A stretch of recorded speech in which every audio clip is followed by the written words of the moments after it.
नटसम्राट पिक्चरची स्टोरी या माणसाच्या आयुष्यात रिअल मध्ये घडली आहे. विश्वास बसत नसेल तर हा व्हिडिओ पूर्ण बघा. ही गोष्ट आहे कधी काळी भारतातील टॉपच्या श्रीमंतांपैकी एक आणि रेमंड कंपनीचे मालक विजयपत सिंघानिया यांची. काही वर्षांपूर्वी रेमंडचे कपडे वापरणं म्हणजे श्रीमंतीचं लक्षण होतं. असं एकही लग्न नव्हतं ज्यात नवऱ्यानं रेमंडचा सूट घातला नसेल. विजयपत यांनी रेमंडला यशाच्या शिखरावर नेलं.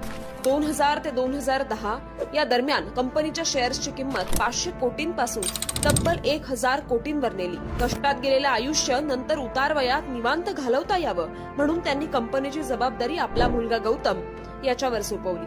सगळे शेअर्स, सगळी कागदपत्र मुलाच्या नावावर केली आणि इथेच खऱ्या पिक्चरला सुरुवात झाली. काही वर्षातच बाप लेकात वाद सुरू झाले आणि गौतमनं आपल्या वडिलांना राहत्या घरातून बाहेर काढलं. कार, ड्रायव्हर, पैसे सगळं काही काढून घेतलं. कधी काळी मलबार हिलला 34 मजल्याच्या आलिशान घरात राहणारे, विमानानं प्रवास करणारे सिंघानिया आज भाड्याच्या घरात राहतात. साध्या रस्त्यावर सामान्य माणसासारखे फेरफटका मारताना दिसतात.